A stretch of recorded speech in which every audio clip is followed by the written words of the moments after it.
there is risk of complacency. Complacency on the part of FPIs that Indian markets are expensive and I need to get out. Complacency in the minds of retail investors that this volatility is short term. Put together, we are not only getting impacted by tariff, but also by some of the internal policies, rules, regulation, which we have accepted. At higher prices, if we allow demand to be destroyed, there will be pain, but it will be bearable. At lower prices, if we don't revise it downwards, keep the bonanza with the government, economy doesn't benefit much. Welcome to the reality check, where we ask for questions that usually don't get asked and push for answers that usually don't get given. India's markets have held up better than the data suggests they should.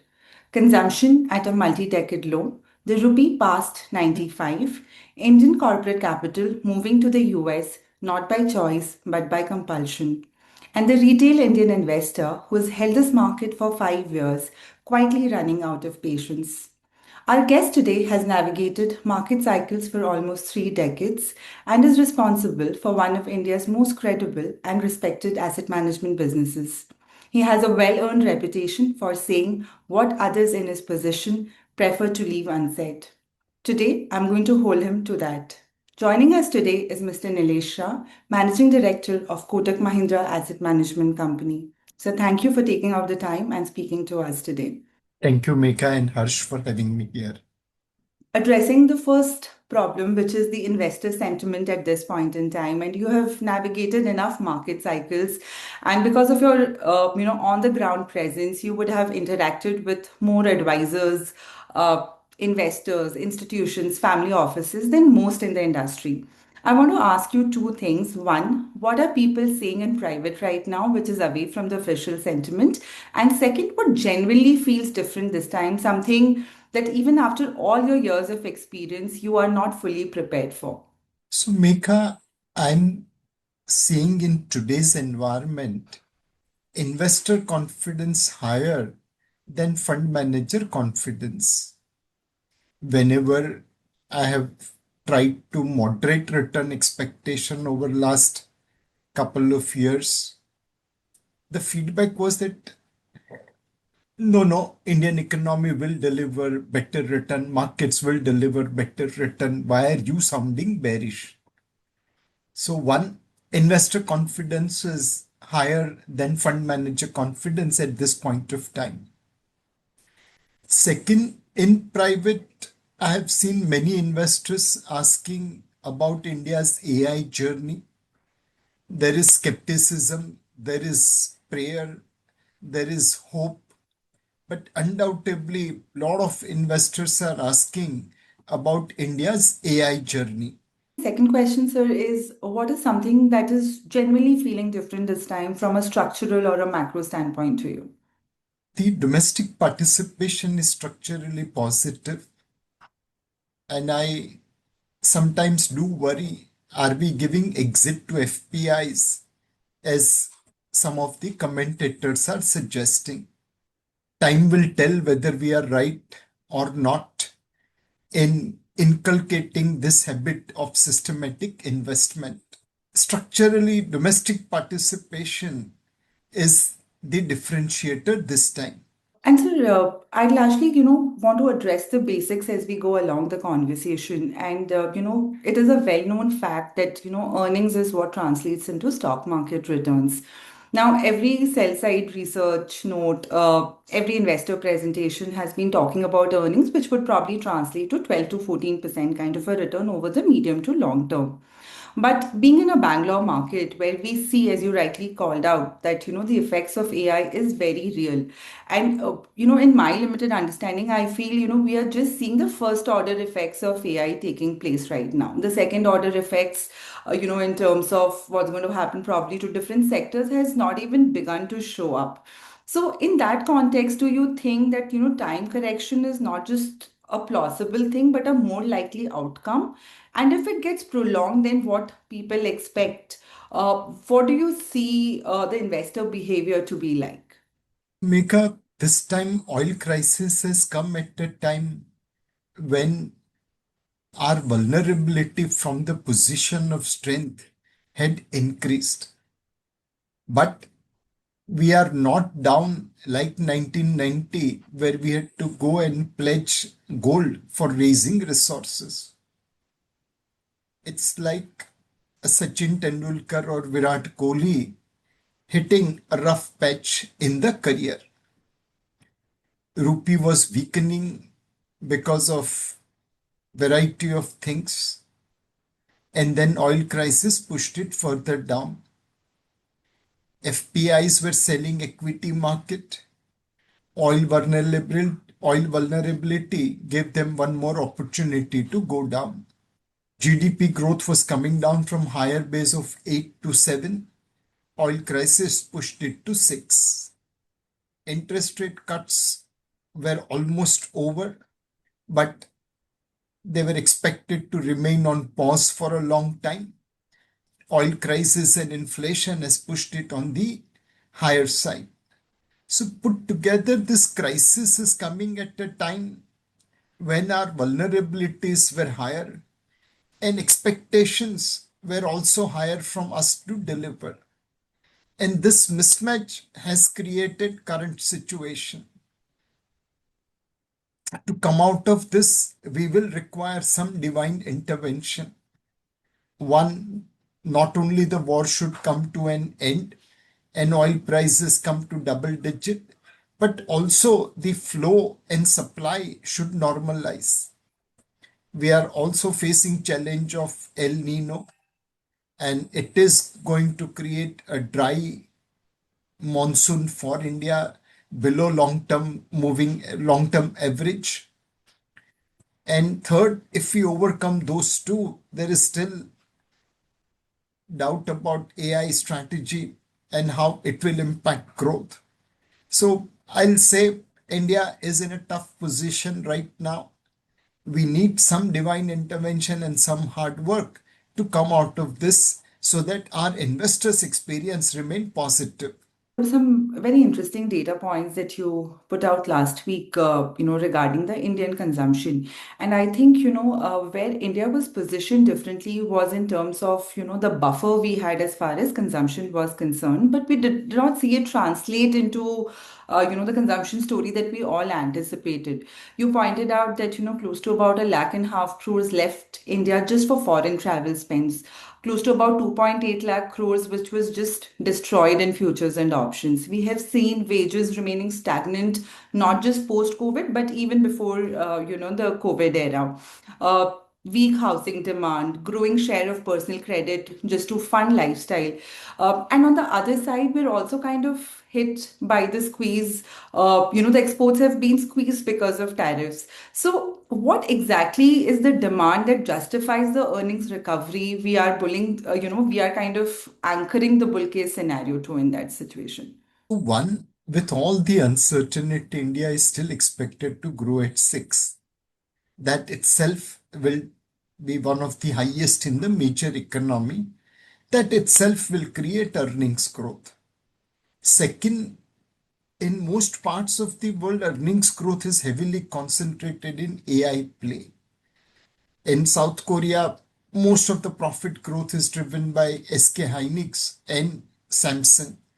In Taiwan, TSMC is delivering majority of profit growth. Mighty US also is witnessing profit growth from Magnificent Seven. Our profit growth is far more diversified. Last 2 years, profit growth was subdued, partly driven by lower inflation, as nominal growth was single digit. Now, with inflation coming back, it's quite likely that nominal profit growth could be higher, linked to higher nominal GDP growth. So, it is the base real growth plus inflationary impact which gives us confidence that we could see high single digit, low double digit earnings growth provided geopolitical situation stabilizes. Right, and I think the extra surplus that we as Indians have are not put into speculative activities, as you rightly called out in one of your latest interviews, and put into better use. Coming to corporate capex, we have kind of even seen, in the last month, where at the select USA, some pharma companies and some steel majors announced an investment of close to $20.5 billion. Now, we understand that they're not going there by choice, but by compulsion, because the mandate is clear: either you produce locally or lose market access. So, in the context where one side the tariffs are kind of squeezing India's exports, and on the other side they're also pulling, the corporate capital out of India. So, how do you see it getting translated to domestic jobs, domestic capex, and ultimately the earnings recovery in these sectors? So, Mika, to a great extent, we are uncompetitive in exports for variety of things, and tariff is just one part of it. There are other reasons. The one reason will be our power cost is higher compared to our peer group. That is higher because the agriculture power subsidy is loaded onto industrial power. On top of it, there is what is known as theft and dacoity losses as people steal power. Now, with higher industrial power, how will my manufacturer compete in export market? The second challenge is on logistics side. Globally, the first preference to move goods is water. It is cheapest, then railway, and then road. Our goods move on road, then railway, last on water. In railway, there is passenger fare subsidy loaded onto commercial freight, which makes our industrial freight expensive. Finally, it comes to ease of doing business. When clearly there are rules, regulations, and compliance burden, which is impacting our exports, which is impacting our entrepreneurs. It's not that other cities don't have traffic, but our planning is such that many a times the traffic is exaggerated. Same thing is happening in our ease of doing business. Put together, we are not only getting impacted by tariff, but also by some of the internal policies, rules, regulation, which we have accepted. We may not be able to change them overnight, but can we have a roadmap to change them over next 5, 10 years? Answer is undoubtedly needed. If that happens, tariff or no tariff, Indian manufacturing, Indian exports will boom. So, sir, now trying to connect what you were discussing with Megha and a few detailed questions here. So, first is on crude oil, and if we get into the basics of it, it is a problem because on one hand we have inflationary pressure, then we have pressures on our current account deficit, our currency is getting impacted, and at some point it start affecting consumption also because till few days back we hadn't seen the impact of a price hike at a retail level, but now we are seeing that also. We also understand that this time around the issue is more of a supply chain than supply because all the indicators are indicating that in all likelihood we would have increased supply going forward, be it about UAE leaving OPEC, be it about Venezuela, or even US shale production. So just to get the numbers right, in your opinion, at what price of crude and sustained over what duration does India's macro start looking really bad?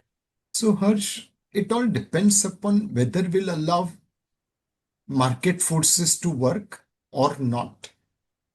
Let's say oil goes to $150, but we pass the price to the consumer, to the user.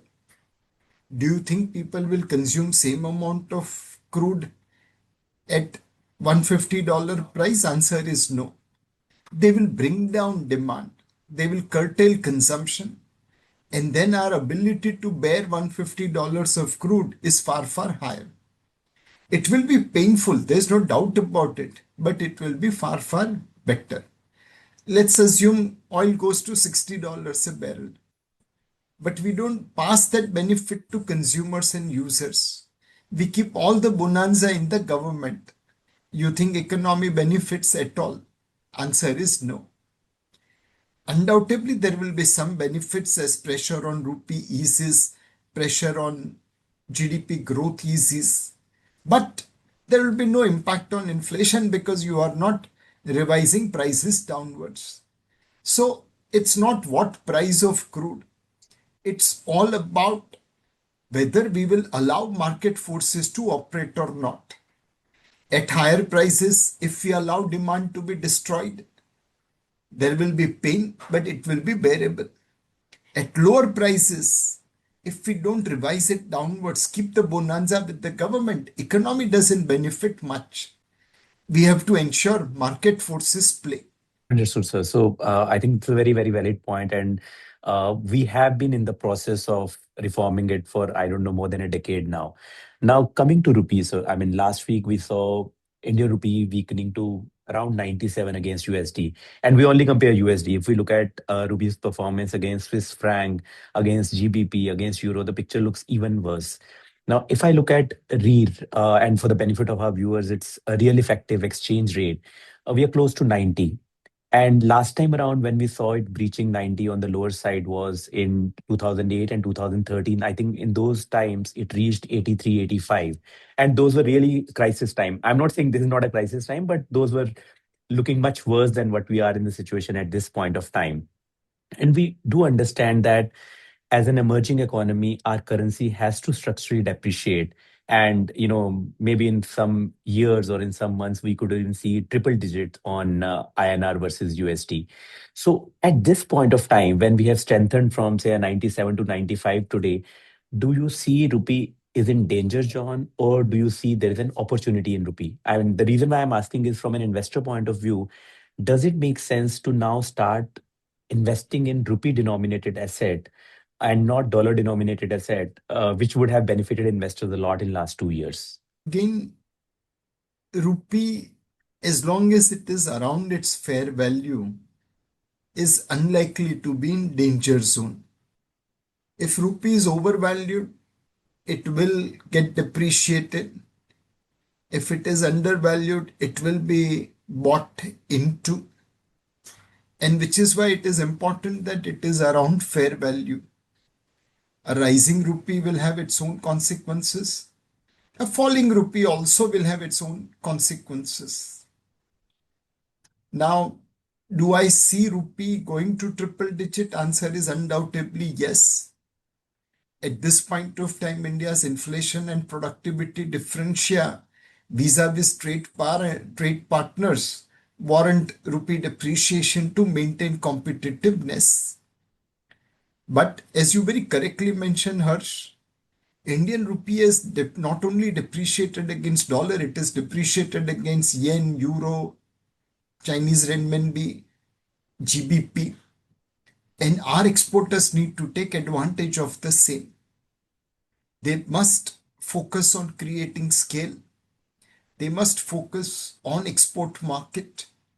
And while by and large our performance has not been as good as some of our neighbors on export side, time has come to take advantage of this currency depreciation. And so now coming to the flows, because you touched upon it at the beginning of the conversation. If we look at the picture, and I'm just telling these numbers for the benefit of our viewers, if I look at last 2 years, we have seen an outflow of close to around $78 billion. And this money went to foreign institutions, foreign promoters, private equity players. They took the money back home. And that was one of the reasons why our FDI numbers look really bad as well. If I look at this year till now, we have seen outflow to the tune of around $23 billion. Now, at the beginning of the conversation, you mentioned that there is a lot of euphoria amongst investors in comparison to the portfolio managers, and we are seeing that because all this is funded by individual investors, retail investors, and a lot of domestic institutions also. Now, the problem what we see is that since 2020 or since COVID, most of the retail investors they haven't seen a prolonged period of underperformance. Whenever there is a correction in the market, it's bought, market recovers, and people feel that every correction should be used as an opportunity to buy into the market, and that's what has been happening for last 5 6 years now. Now at this point of time, uh, what is your calculation around this? If this crisis continues in terms of market underperforming for next 6 months, 1 year, do you see retail investors moving out of the market? Can that become a risk for us? Because on one hand, we have FII selling, and we are almost 2 decades low on their ownership of India. And on top of it, if retail also start moving out, uh, what is the scenario looking like at this point of time to you? So, Harsh, if retail starts redeeming from the market, undoubtedly prices will correct. At those prices, will FPI be a buyer or seller? Who knows? And at those prices, will retail investor continue to sell or they may turn buyer? So it will be fair to assume that at cheaper valuation, more flows will come local or global. At expensive valuation, flows will go out, maybe first global and then local. What is important is, are markets near fair value or not? Between cheap to fair value market, I have no hesitation in my mind to say that retail investors will be a buyer. It's just overvaluation zone where I don't know what will be their reaction. Will they continue to bring money or will they stop and redeem? So again, let the market forces prevail. Retail investors are investing with the blinker of India investment. Global investors can take their money in any part of the world. They are investing from a different blinker. Understood, sir. And so now, trying to understand the risk of the market, and you are a market veteran, one of the most seasoned investors in the country, uh, and you can be blunt about it also. So, to understand at this point of time, uh, from your view, the risk for Indian market, Indian investors, which nobody is talking about, which even maybe you would not have also spoken about, what is that one key risk which we are sitting on and we are not even talking about? I think there is risk of complacency. Complacency on the part of FPIs that Indian markets are expensive and I need to get out. Complacency in the minds of retail investors that this volatility is short term, and if I keep on doing SIP, eventually I'll make money. The FPI and retail, both complacency needs to be filtered through the prism of asset allocation. Someone asked me, should a retail investor buy today? I said, if you are overweight, this is time to sell and book profit or loss. If you are neutral weight, then please do SIP. This is not the time to become overweight equity. And if you are underweight equity, then don't put all money at one go. Invest on a piecemeal basis. The same market, three investors will do three different action of buy, sell, and hold because their asset allocation needs could be different. So we need to shake complacency with the asset allocation filter. Very true, sir. Coming to the end of our conversation, a few rapid fire questions. Sure. Uh, Nifty at 23,500 today, fair, cheap, or expensive? Fair, little bit over fair, I'll say. AI, tariff, crude, INR, flows, especially from FIIs. What's making you lose your sleep? None. I thought you would say all. Uh, so if you have a unlimited money or limited money at this point of time and all the markets available to you, where would you move your money? India, US, Taiwan, Korea? India and US on an investment basis, Taiwan, Korea on a trading basis. Private banks, large cap IT services, where would you invest? Both, none, or one of these? Private bank, Gold or silver, or both, or none at these levels? Gold. So with this, we come to the end of our conversation. The conversation with you is always full of insights, but insights with transparency and honesty is something which very few uh, portfolio managers or CEOs in the country can impart all our viewers. And you have been one of those. Really appreciate that. A few key Thank you. learnings which I have jotted down, which I would just summarize for the benefit of our viewers. So one is for last 1 to 2 years, you have been reiterating it multiple times that investor confidence is higher than fund manager. And there is a meme which was going around a year back that client or investor is the most confident, advisor is somewhere in the middle, and fund manager is the least confident. And that is what has been happening in the Indian market since 2024. You also very beautifully mentioned that the market, especially in India, is more like a Virat Kohli having a period of low form. And being in Bangalore, we don't expect that to happen in the next match. And we're really hoping Virat to do really well. Yes. You very, again, a very smart statement from you that this crisis has come at a time when vulnerability and expectation both were very high. And, there is a Hindi proverb that गरीबों के रोजे भी लंबे होते हैं. And that is, I think, Yeah. what is happening in India, all these crises. And added to that, the impact of monsoon being, I mean, today IMD came up with a statement that instead of 92 of long period average, it could be 90. And that's a real risk for us. But you mentioned a few positives about the market and the situation at this point of time. One is that among the major economies, we are going to be the fastest growing economy. And I think today itself, RBI came out with 6.9 as an estimate. Second, very important point, which a lot of our investors miss, is that our earning is diversified, unlike some of the Asian peers, which have seen, 2-3% appreciation at an index level on a daily basis for last as many months. There, the earning is confined to 2 or 3 companies.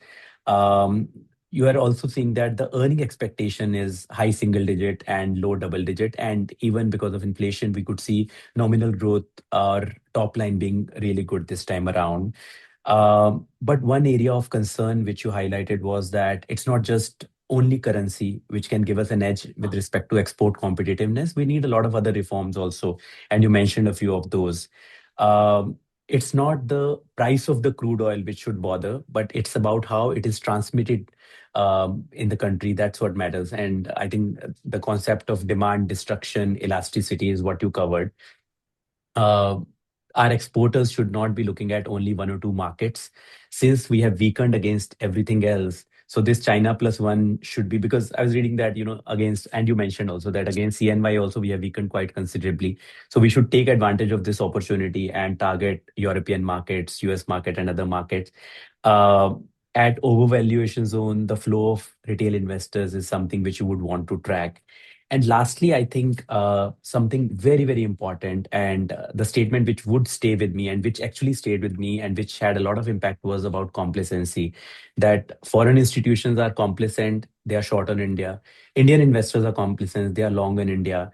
Even when we talk to a lot of people around us, a lot of advisors are also complacent that this war is going to end in 1 week, 2 week.